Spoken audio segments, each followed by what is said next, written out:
good. And all the time. Que Dieu soit béni. Il est le Dieu de la grâce. Le mois d'octobre est un mois de saison de grâce. Il y a une nuance que nous allons développer ce matin. Le mois d'octobre est le mois de la saison de la grâce. Tout celui qui est greffé à l'onction de cette maison vivra cette saison. Ça tombe sur toi au nom de Jésus. Tout celui qui est greffé à la faveur de cette maison vivra cette saison. Toute la vie, le thème de ce matin, vous l'avez deviné, la saison de la grâce. La saison de la grâce. C'est le premier culte du mois d'octobre, le culte dominical, et nous bénissons le Seigneur pour cela. Toute la vie d'un élu, depuis la réception du Saint-Esprit, est une vie de grâce. Toute sa vie. Depuis la réception du Saint-Esprit, depuis sa conversion véritable, est une vie de grâce. Qui veut simplement dire une vie imméritée. Une vie dont Dieu t'a donné. Mais de manière particulière, dans la vie de chaque élu, que quelqu'un me dise chaque élu.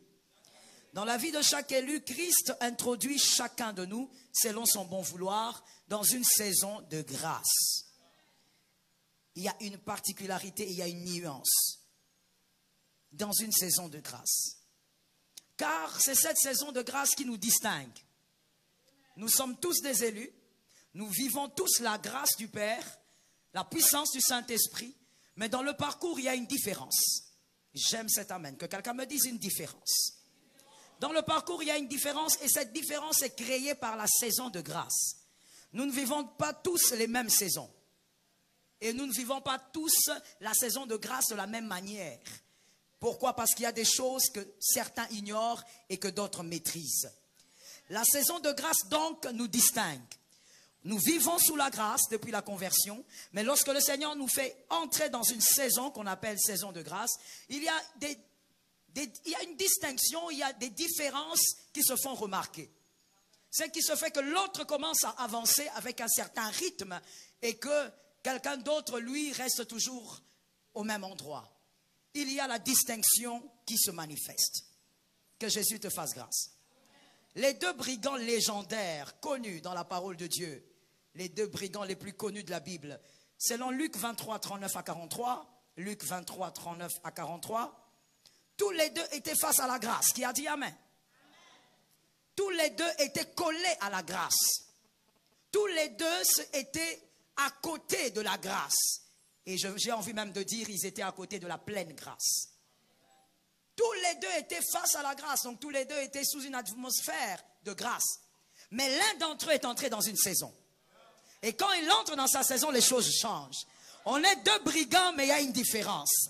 L'un va au ciel et l'un va attendre, je ne sais pas, pour l'enfer. Que quelqu'un me dise, on est à deux, mais il y a une différence. Lorsque tu le dis, est-ce que tu penses à quelqu'un? Vaut mieux que tu penses à quelqu'un. Dis-moi, on est à deux, mais il y a une différence. Voilà pourquoi je n'aime pas trop cette façon de réfléchir. Je ne sais pas si c'est dû à quoi, mais je ne vais pas juger. Je n'aime pas trop cette façon de réfléchir lorsqu'on dit « nous sommes pareils, je suis un homme, tu es un homme, je suis une femme, tu es une femme ». Non, il y a une différence. C'est pas parce qu'on a le même nom qu'on a la même destinée.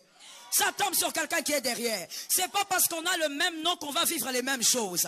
Il y a une différence. Quelqu'un va entrer dans sa saison de grâce. Lorsqu'on entre dans la saison de grâce, la différence se crée. Vous voyez, jusqu'aujourd'hui, nous appelons le sauvé le brigand. Alors qu'il n'est plus le brigand. Il est le sauvé. Il est celui qui a précédé Pierre au ciel. Oh God. Il est celui qui a précédé, je veux le dire comme ça. Il est celui qui a précédé même le testateur. God is good. Ah, et Dieu est puissant. Que quelqu'un me dise Dieu est puissant. Est-ce que quelqu'un sent l'atmosphère qu'il y a en ce lieu? Il est le Dieu qui fait des choses puissantes. L'un, il n'a pas reconnu la grâce, mais l'autre est entré dans une saison. Et parce qu'il est entré dans sa saison de grâce, la démarcation a été visible. Il y a quelqu'un qui attend au ciel et il y a l'autre qui va dans les enfers. Je dis à quelqu'un, il y a une différence. Vous êtes à deux sur une même chaise et il y a une différence. Vous êtes à deux sur une même ligne, mais il y a une différence. Il y a celui qui va saisir sa saison et il y a un autre qui va acclamer la saison de l'autre. Ah, ça tombe sur celui qui a compris. Les choses sont gratuites, ça tombe sur celui qui voit. Oh bien-aimé, oui, la vie est faite comme ça, tu sais, jusqu'à notre mort. Il y a toujours les gens qui écrivent et certains qui lisent. Ça tombe sur la famille de quelqu'un qui a compris. Il y a toujours les gens qui acclament et ceux qui font. Est-ce que quelqu'un m'entend? Fais partie des personnes qu'on va célébrer. Entre dans ta saison de grâce. Que Jésus nous fasse grâce. Voilà pourquoi très souvent, je t'ai déjà raconté ça ici je pense, je prie pour un couple, il y a beaucoup de problèmes, il y a des années passées, je prie avec beaucoup de zèle, je fais des jeûnes et tout ça. Même à leur insu, je jeûne pour eux. Un jour le Seigneur me dit, bon, va manger le poulet. Je dis, Seigneur, je suis en jeûne. Il faut que je respecte 7 jours de jeûne. Tu coupes. Tu perds ton temps et ton énergie.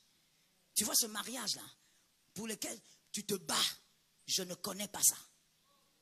Comment Dieu va bénir quelque chose qu'il ne connaît pas? Voilà comment vous nous introduisez dans des problèmes. Comment Dieu va bénir une chose qu'il ne reconnaît pas? Quand il dit, donne-moi ton unique, c'est-à-dire Ismaël est là. Mais pour lui, c'est ce qu'il a donné qui compte. Que quelqu'un lève sa main droite et dise, Seigneur, aide-moi à obéir à ta parole. Ne cherche pas Ismaël, attends Isaac. Quand Dieu te donne Isaac, Dieu veille sur Isaac. Parce que Isaac est sous sa responsabilité. Que l'Éternel t'aide. Nous revenons donc à Ruth. Elle a fait à peu près 10 ans, ça peut être même plus, sans avoir vécu sa saison. Elle était mariée à un gars qui s'appelait Kiljon. Ils étaient là, en train de galérer, en train de vivre une vie qui n'a rien à voir avec la destinée de Ruth. Ma prière ce matin est que toi, jamais au nom de Jésus, que tu fasses des années en train de vivre une vie que Dieu ne reconnaît pas. Ça tombe sur tes enfants. D'ailleurs, aujourd'hui, maintenant et tout de suite, je déclare que tu sors de ce genre de vie. Tu sors de ce genre de vie. Tu ne peux pas vivre une vie que Dieu ne connaît pas. Il n'y a que toi qui dis que tu as une vie. Il n'y a que toi qui dis que tu as un mari, que tu as une femme. Dieu ne vous reconnaît pas. Pourquoi? Parce que vous vous êtes mariés à votre manière. Dieu n'était pas dedans. Tu dis, Seigneur, pourquoi tu me laisses comme ça? Pourquoi tous mes enfants sont en train de mourir? Mon frère, il faut d'abord revoir les choses. Est-ce que Dieu est vraiment dans cette affaire? On peut faire des années, vivre. Non, je vais le dire autrement. On peut faire des années, exister sans vivre. Tu ne dois pas exister. Seulement, tu dois vivre. Est-ce que quelqu'un m'entend bien? Tu dois vivre. Voilà pourquoi la parole dit, le brebis, le grand berger est venu. Il est venu donner la vie à ses brebis. Il est venu donner une vie. Il n'est pas venu faire exister. L'arbre existe. Cette chaise existe. La chaise sur laquelle tu es assise, elle existe. Si tu veux que ta vie soit comme une chaise, c'est comme tu veux. Mais refuse de faire des années avec la même...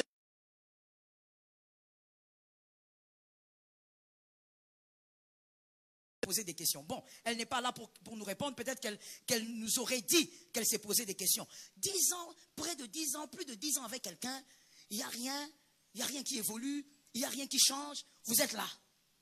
10 ans. 10 ans, c'est trop. En 10 ans, tu peux bâtir un empire. Ça tombe sur quelqu'un qui a entendu. En 10 ans, tu peux commencer une affaire et, bien aimé, tu deviens millionnaire. 10 ans, c'est trop. Que quelqu'un dise à son âme, 10 ans, c'est trop.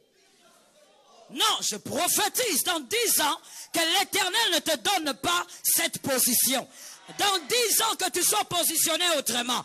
Je suis en train de téléporter certains dans 10 ans. Je prophétise dans 10 ans que ta situation soit différente.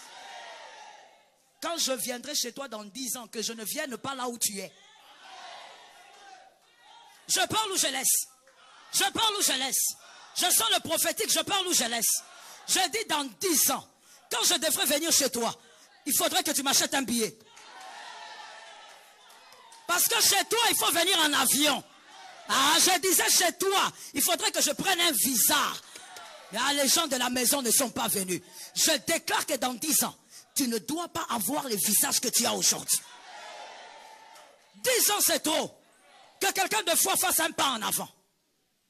C'est le mois d'octobre, mon frère. Le culte est mélangé des rituels. Je déclare au nom de Jésus, dans 10 ans, que toi-même tu dises, l'Éternel m'a pris quelque part. L'Éternel m'a sorti de quelque part. Que dans 10 ans, tes enfants soient aussi quelque part. Dans 10 ans, que tes finances changent. Ah, ça tombe sur les millionnaires de la maison. Que dans 10 ans, tes finances changent. Que l'Éternel change ta vie. Toi-même ne reconnais pas ta vie dans 10 ans. Assieds-toi sur la grâce. 10 ans, c'est trop. Tu ne vas pas faire 10 ans où tu as toujours la même position, toujours les mêmes sujets de prière. Je pose la question, qui t'a envoûté? Il est déjà mort, ma soeur. Pourquoi tu dois faire 10 ans avec le même sujet de prière? Et tu es là, tu pries avec vivacité. Ah, nous sommes des femmes de prière. Femmes de prière, avec un même sujet. Refuse cela au nom de Jésus. J'ai l'habitude de dire, Sarah, la ménopausée, là, qu'on dit la ménopausée. C'est vrai qu'on ne peut pas comparer l'enfant à quoi que ce soit. Mais Sarah, malgré sa ménopause, elle était milliardaire. Elle était milliardaire. Est-ce que quelqu'un m'entend bien? Si nous voulons évaluer la richesse d'Abraham aujourd'hui, il était milliardaire. Sarah n'était pas une femme pauvre. Sarah ne mendiait pas. Sarah n'était pas une femme de petite facture. Sarah était une femme de haute facture. Malgré la ménopause. Mais il y avait d'autres domaines de sa vie qui évoluaient. 10 ans, c'est trop, évolue au nom de Jésus. Lorsque la saison est arrivée, Oprah et Ruth, toutes les deux, étaient mariées à des fils d'alliance. La descendance de Jacob. Elles étaient donc sous la grâce. Que quelqu'un me dise la grâce. Elles étaient sous la grâce toutes les deux. Mais lorsque la saison de Ruth est arrivée, la démarcation s'est manifestée. L'une est restée, l'autre est partie. Mon frère, laisse-moi te dire ça, tonton Trésor, vous savez, il y a certaines choses dans la vie, même certaines émotions, elles n'émanent pas de nous. C'est-à-dire, tu ne sauras pas pourquoi Dieu veut que tu quittes l'endroit et que tu ailles à tel endroit. Les autres n'ont pas envie de partir, mais toi tu sens quelque chose te dire, va. Ta saison est en train de t'envoyer. Ça tombe sur quelqu'un qui comprend. C'est comme ça que la Bible peut dire le vouloir et le faire viennent de Dieu. Il y a certaines choses, mon frère, surtout si tu es un enfant de Dieu véritable, certaines émotions, certaines attitudes, certaines décisions ne proviennent pas de toi. Quelqu'un d'autre allait demander à Ruth, tu vas où? Tu es folle? Tu as fait 10 ans avec un homme sans enfant. Tu ne peux pas rester ici, te marier, que tu aies même un enfant. Ruth, tu n'es plus une jeune fille. Tu as fait plus de 10 ans dans un mariage. Tu vas où avec la vieille là? Elle-même ne pouvait pas expliquer. Mais lorsque tu entres dans ta saison, la saison de grâce commence à te guider. Ça te guide, oh my God, je reçois ça. Ça te guide pour disqualifier les autres. Ouais, voilà pourquoi un homme a dit la grâce est injuste. Et c'est vrai. La grâce est injuste, mon frère. Pourquoi l'autre monte, toi tu ne montes pas? Des fois même celui qui monte n'a pas les atouts que tu as. La grâce, elle est injuste. La grâce, quand tu entres dans ta saison de grâce, elle s'organise pour disqualifier les autres. Boaz a déjà d'autres femmes, il ne va pas encore prendre Orpa. Orpa ne peut pas arriver à Bethléem. J'ouvre une autre parenthèse, je sens une onction. Voilà pourquoi je dis à quelqu'un qui doit entrer dans sa saison de grâce au mois d'octobre. Mon frère, on ne va pas 2 à 2 partout. C'est tombé sur l'âme de qui? Je suis venu parler à qui? On ne va pas 2 à 2 partout. Toi qui as un problème de révélation tout le temps avec les amis, viens m'accompagner. Ma soeur, il ne faut pas qu'on t'accompagne partout. Tu as un rendez-vous quelque part? Non, viens m'accompagner, ma copa. Que quelqu'un me dise, je tue cette histoire. Non, tu n'as pas bien dit, dis-moi, je tue cette affaire. Ma copa, viens m'accompagner. Quand ta copa là t'accompagne à ce rendez-vous-là, il y a au mall là-bas, on va la choisir elle, toi on te laisse. Tu n'as pas remarqué que ta copine est plus jolie que toi? Il y a d'autres choses, il faut être normal dans la vie. Que quelqu'un me dise, il faut respecter sa vie. Sans blague, on n'a pas fabriqué le miroir pour rien. Que Dieu bénisse celui qui a fabriqué le miroir. Je ne connais pas son nom, il faut aller chercher. Parce que celui-là, il a été capable de nous donner quelque chose où tu ne regardes pas le reflet de quelqu'un d'autre. Tu te vois. Mon frère, il faut se connaître. Il faut savoir que toi que tu es là, tu n'es pas très beau, mais tu es très intelligent. Alors, ton intelligence fait quoi? Ça couvre. Toi, tu es moins jolie que ta copine là. Même quand vous sortez, tout le monde la félicite elle. Mais quand on t'invite là-bas, il y a quelqu'un qui t'a invité. Toi, tu dis, ma copine, viens m'accompagner. Le mariage t'a fui. Il y a des endroits où on va seul. Je parle ou je laisse? Tu es contente ou tu n'es pas contente? Je dis ceci, même par rapport à certaines embauches de travail, on ne va pas avec quelqu'un. Attention, Lionel, retiens pour la vie. Tu risques d'aller avec Joseph, on va t'abandonner. On ne joue pas avec la saison de grâce. Tu vois le visage de quelqu'un, mais tu ne sais pas dans quelle saison cette personne est. Ah oui, tu vois cette fille-là qui n'a pas de make-up, là, façon, mais tu ne sais pas dans quelle saison elle est. Tu vas aller avec elle, c'est une Esther. On va la prendre, on te laisse toi. C'est comme ça qu'il y a des gens qui ont dit, mais c'est moi qui est venu avec le dossier, c'est moi qui est venu avec le marché, comment on ne m'appelle pas? Oui, tu n'as pas été sage. Il y a des endroits où on ne se fait pas accompagner.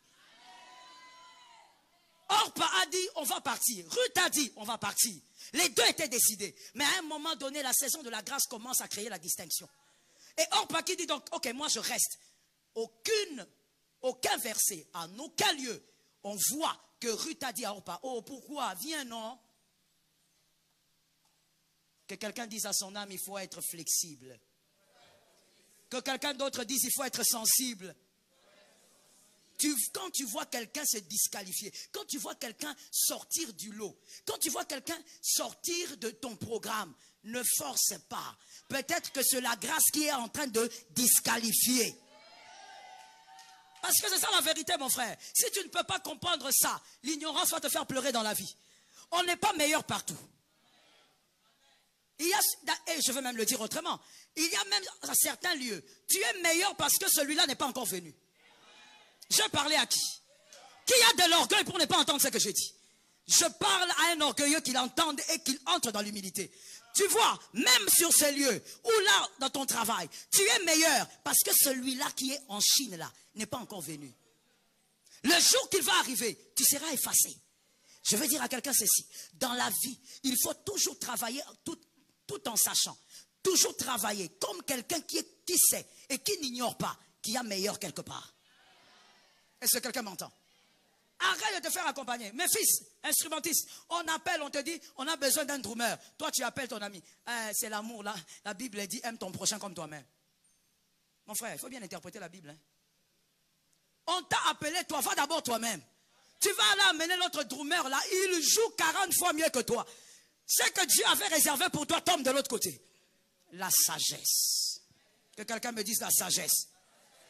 Écoutez-moi très bien, je finis cette parenthèse en disant, certains lieux, on y va seul, on rencontre Boaz, et puis aujourd'hui on a les téléphones, on n'est pas comme Ruth, et quand tu rencontres Boaz, tu prends ton téléphone, tu appelles maintenant Orpa, tu dis Orpa, j'ai rencontré Boaz. Est-ce que quelqu'un m'entend bien?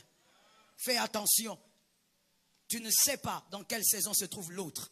La grâce commune, c'est celle que nous avons tous en tant qu'enfants de Dieu. C'est que nous recevons en tant que fils de Dieu. La grâce commune vous garde en vie. La saison de grâce vous fait vivre les œuvres de votre destinée. C'est par la saison de grâce que tu vas vivre les œuvres de ta destinée. En octobre, tu dois vivre ce qui a été prévu pour toi. Je ne sais pas pourquoi, mais je sens ça dans mon esprit, alors je déclare. Arrête de faire partie des quémandeurs. Tu dois vivre ta saison de grâce au mois d'octobre. Tu dois vivre les œuvres de ta destinée. Ce que Dieu a prévu pour le mois d'octobre doit se manifester sur toi. Tu dois accomplir ta destinée et donc tu dois saisir tout ce qui t'appartient. Entrer dans une saison. Entrer dans une saison dépend de la sensibilité de l'esprit. Parce que des fois, le prophète ne te dira pas tu es dans ta saison. Mais toi-même, tu sens seulement que quelque chose a changé dans ta vie. Tu es comme quelqu'un qui est passé vers une autre porte. Tu sens qu'il y a quelque chose sur ta tête. Oh, est-ce que quelqu'un m'entend ici? Tu sens qu'il y a quelque chose de mystérieux qui a commencé. Il faut une sensibilité spirituelle pour entrer dans sa saison. Retenons ceci, s'il vous plaît, pour la vie.